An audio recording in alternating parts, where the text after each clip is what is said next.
Hello. Thanks so much for joining us on today's episode of Between Two Pulpits. My name is Bill McConnell. I am the Interim Director of Special Offerings and Appeals for the Presbyterian Mission Agency. And it's my pleasure to talk about the Pentecost Offering, the offering that was just received in our churches yesterday. I hope all of you had an opportunity to do that. Of course, if you choose to collect the Pentecost Offering at a different time, that's certainly just fine. We appreciate the opportunity to interact with you and the way that you interact with the church through your support of the offerings. As you know, the Pentecost Offering is one of the offerings that is divided between the national church and with local congregations. 60% of the offering comes to the national church for support of the young adult volunteer program, for programs with children at risk, and also for programs that serve the youth of our denomination. So, and then the other 40% stays in your congregation for you to use as you see fit for your ministries with youth, young adults, and children at risk. So it's a way to work hand in hand on the various ministries of the church. So today we have some special guests with us from Heritage Presbyterian Church in Mason, Ohio. I'm going to bring them into the room as we've got everybody. Great. These are folks from Heritage Presbyterian Church in Mason, Ohio, just outside Cincinnati. One of the things that I think many of you may have seen from us, from our mission specialists, are notes asking you to talk about what you do in connection with the various offerings, particularly with the Pentecost Offering. How are you using your retained portion of that offering to serve the youth, young adults, and children at risk in your community? And so as we get those notes, we read through them, and we will sometimes get back in touch with people and say, hey, could you send us some pictures? Could you send us more information? And we read the information from Heritage, and we're really excited by the scope of what Heritage is doing and by the ways that Heritage is ministering to youth, young adults, and children at risk, and the excitement that obviously brings within the congregation. So I want to introduce the Reverend Kevin Stainton, who is the pastor of Heritage, and then I'll ask each person to quickly introduce themselves, and then we'll talk just a minute about ways that Heritage interacts with the Pentecost Offering. So Kevin, thank you for being with us, and if you'll introduce the rest of your folks. Yeah, thank you. I'm glad to be here today and talking about the Pentecost Offering. We have used it extensively in previous years, and I brought with me today Leslie Dower Creek, who works with a ministry to troubled youth called Mary Haven, and Roger Rood, who is work with a ministry we have that gives school supplies to church locally in Avondale, just outside of Cincinnati, to distribute school supplies for children in those neighborhoods. And also Nelson Kennedy is here. He's chair of our mission committee. Excellent. Well, it's great to see all of you. It's great to welcome you to Between Two Pulpits, and we're glad to hear about the ways that you are interacting with your community and the way you are using the Pentecost Offering as a way to connect. So, Leslie, if you don't mind, I'd like to start with you. Could you talk to us just a little bit about Mary Haven and how Heritage is connected with that organization? Certainly. So first of all, Mary Haven is in Lebanon, which is a town away from us, and they have a facility which basically watches our guides troubled young men and women occasionally, and they're in the teen area of ages, usually from 12 to 17. And then they're in what we call pods, so that they're in groups based on different criteria, although the girls are in one pod and usually they are not overnight stayers. But they do have the boys who do stay overnight. And our church goes once a month to visit with these boys, spend some time with them, kind of connect with people outside and say, hey, you're all right. Everything is okay. You're not the one who's, you're learning how to behave. And we know that you have, some issues, and some of them have family issues that, probably brought them where they were. But we talk, we spend time, we play games. And I bring goodies with us, like cupcakes, homemade cupcakes, and some drinks and stuff like that. And then we have other people who come with us who sometimes we've had somebody who demonstrates how to change a tire or change fix a battery and everything like that. Restart a car and so forth, using a shopping cart with some like made up tools and everything like that. And it's really good. The boys enjoy it. Good. And so we also, during around Christmas time, we give them gifts and everything, because they're limited in what they can have. We get these special cars that they're clipped together and everything. And so that is what we give them each year and everything like that. And it's a rotating group of boys because it's depending on how long they're supposed to stay there. Some they stay there only a month or two, and some stay there for a few years.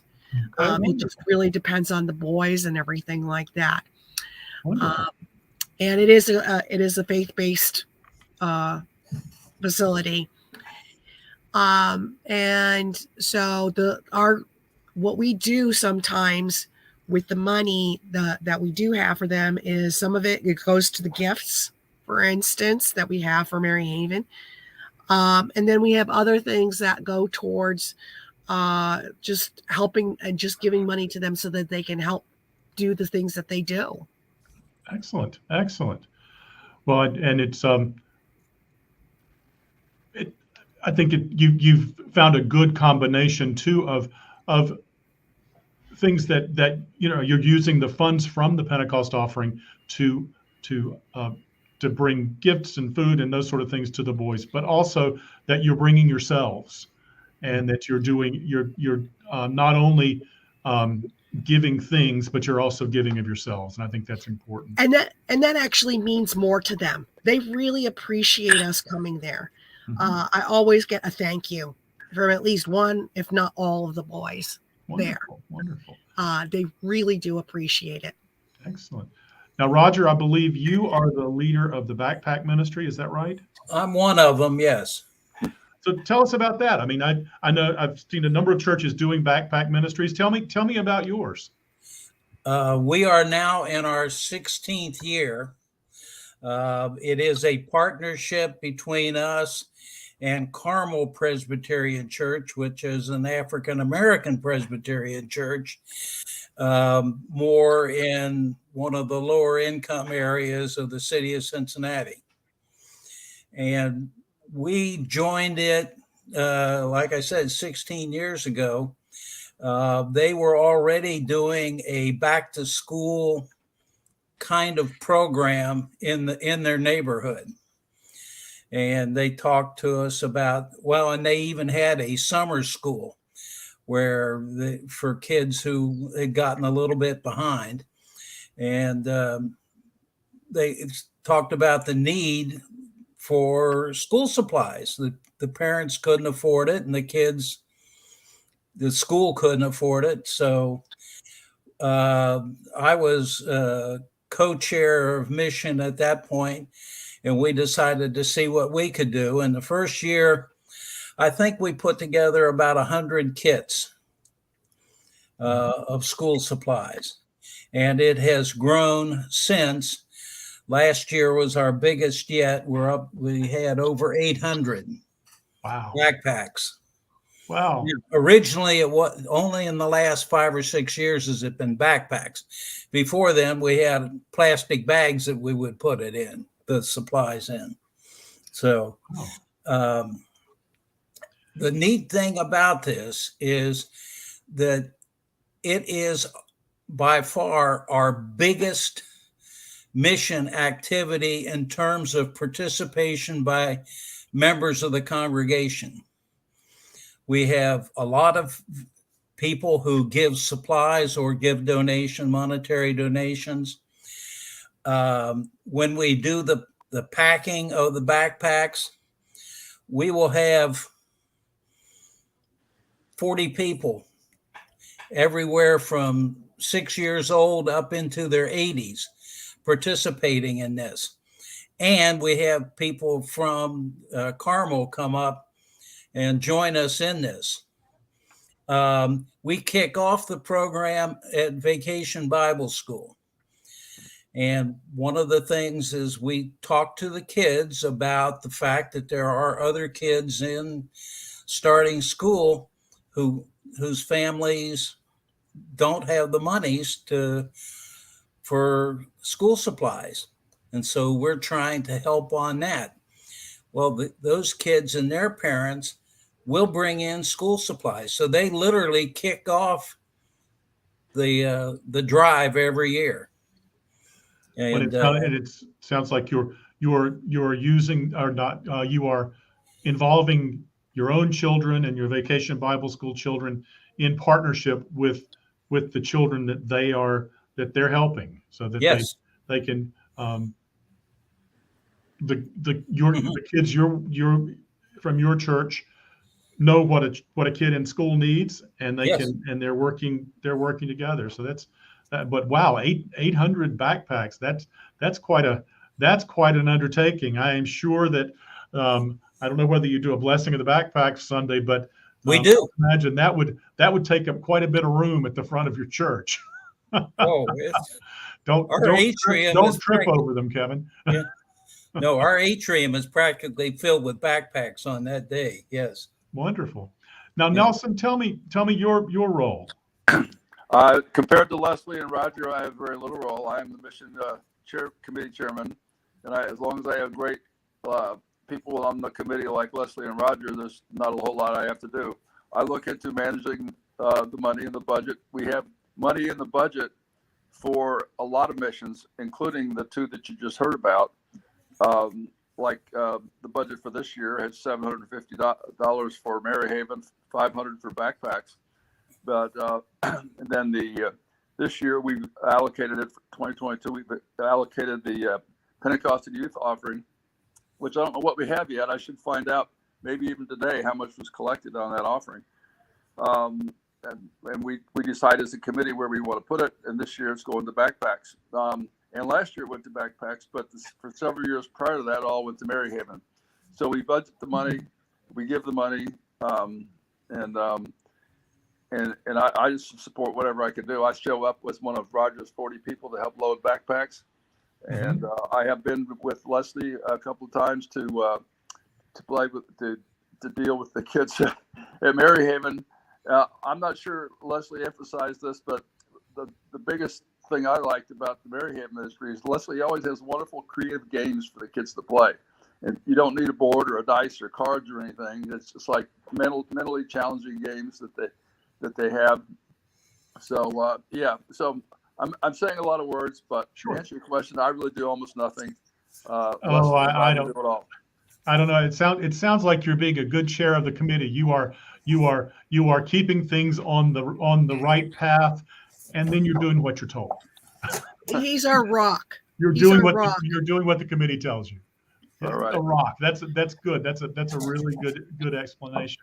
Well, it sounds like you've got some really exciting things going on up in Mason, and some good connections. I'm particularly one of the things that particularly got my attention when we were reading about what you're doing is the length of time that you've been doing these ministries.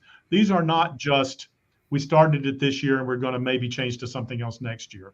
These are long-term commitments where your congregation and the organizations or the school in Avondale can really understand that you are in this together.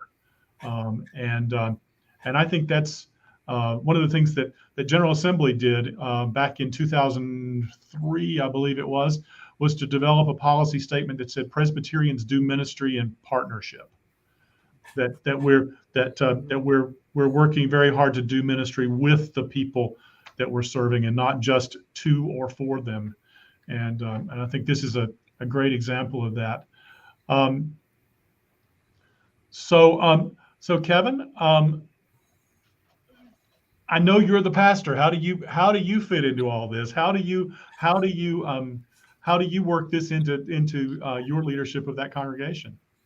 I just make announcements on Sunday mornings, and I think one of the goals that I've had is to help folks live out their discipleship by participating in mission activities, hands-on work that we do.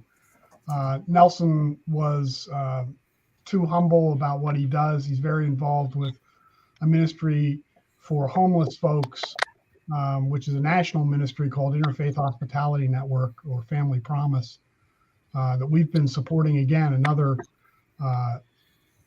mission that we've done for 20 years probably.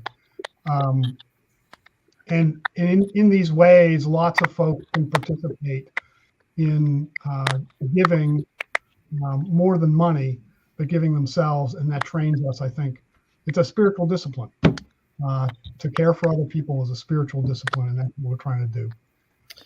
We are currently working, you mentioned a partnership with Carmel that's been going on for many years, and we're trying to take that to another level now, and making sure that our partnership is a true partnership and not a transactional relationship. And that's one of the reasons why we invited the Carmel folks to come up and help us put the backpacks together. I think they did that started a couple of years ago, so that there's that connection that we have with people, and learning what we need to do from the people who are most recipients of it, most involved in it. Yeah. Well, excellent. Well, I may have to run up Highway 71 and come see what's going on in Mason sometime. You'd be welcome. That'd be great. Not too far away from me, but I do really appreciate you talking with us. One of the things that we also try to do in this discussion is to maybe give a little advice for some churches that are thinking about starting these types of ministries. Kevin kind of hinted at something I like to hear, but maybe one of you, what would you suggest to a congregation that says, "Hey, we see a backpack need, we see a need with children and youth at risk"? How do you start? Anybody jump on it. I'll just briefly say that the ministry we have with Mary Haven has been going on since actually technically before the church became Heritage Presbyterian. It was going with the previous church that mixed to become Heritage Presbyterian. So that's something that has been going on for a very, very long time. Over 40 years, yes. Yeah, over 40 years. So, and I can just tell you that in terms of getting people interested in stuff like that, it really means to talking to what they want to get out of their relationship with the church and everything like that. When I joined Heritage Presbyterian, the Mary Haven mission was one of the things that really drew me first. As somebody who really looks to why people gravitate towards religion and faith and everything, it was something that really kind of spoke to me as these kids who are in trouble. And, what they really need is somebody to really understand and be there for them. So that's kind of one of the things that really drew me. And I can talk to, that's how I can see it from an outsider person, saying what would draw people to actually do this service. Excellent. All right. Well, it is exciting to hear about the things you're doing, the ways you are reaching out into your community, and the ways that you are engaging with the Pentecost Offering and with the emphases of the Pentecost Offering to serve youth and children and young adults through your ministry. And I'm really glad to be able to have a chance to talk to you about it and to share with others. I think I put your website there. If one of the good things about this broadcast is that you're in Ohio, but maybe someone in California or someone in New Jersey wants to talk about this kind of ministry. And this gives a great way to connect, because we call ourselves, as Presbyterians, we call ourselves connectional. So another thing we talk about a little bit on this broadcast is what's going on in the lectionary for the church. Next Sunday is the Sunday we celebrate Trinity Sunday, which of course is the one Sunday of the year where we have a Sunday dedicated to the celebration of a doctrine.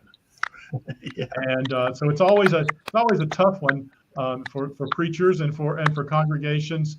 But I want to use a hymn that I think can be good for us, can be important for us, and could be inspirational and educational for us on Trinity Sunday to close us out. If you're using the Glory to God hymnal, the first 11 hymns of the book are on the Trinity, on the various aspects of the Trinity. I always call attention to hymn number 11, which is called Source and Sovereign, Rock and Cloud. That's 3 stanzas, each one depicting one of the persons of the Trinity, and the various names that we call them by, with the refrain, "May the church at prayer recall that no single holy name, but the truth behind them all is the God whom we proclaim." But the one I'd like to use it as our closing prayer is number 6. It is one, if you've ever been involved with the Episcopal Church, you will know that this is one of the hymns of the heart of the Episcopal Church. Not quite as well known in the Presbyterian Church, but I think it's getting more known. This hymn is often referred to as St. Patrick's breastplate. And I want to use and it's a very long hymn, I will tell you that. If you're planning to get out at 11:45, this hymn would be a little tough. But I'd like to use a stanza of it to close us out in prayer. So if we could join together. I bind unto myself today the strong name of the Trinity, by invocation of the same, the 3 in 1 and 1 in 3.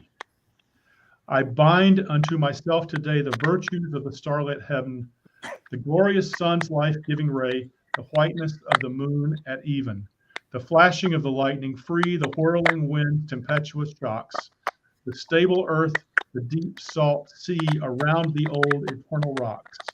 Christ be with me, Christ within me, Christ behind me, Christ before me, Christ beside me, Christ to win me, Christ to comfort and restore me, Christ beneath me, Christ above me, Christ in quiet, Christ in danger, Christ in hearts of all that love me, Christ in mouth of friend and stranger. Amen. So thank you so much for being with us. And thanks for sharing what you're doing. We are excited with you about the great ministry that you're doing, and really appreciate your time. And as I hear from people who say, "Hey, tell me more about that Heritage Church up in Mason," I can certainly send them your way. So thanks, Kevin, and thanks for members of the church. I'm going to sign off now, and we look forward to talking to you again. Good. Thanks for having me. Thank you very much. Everybody have a great day.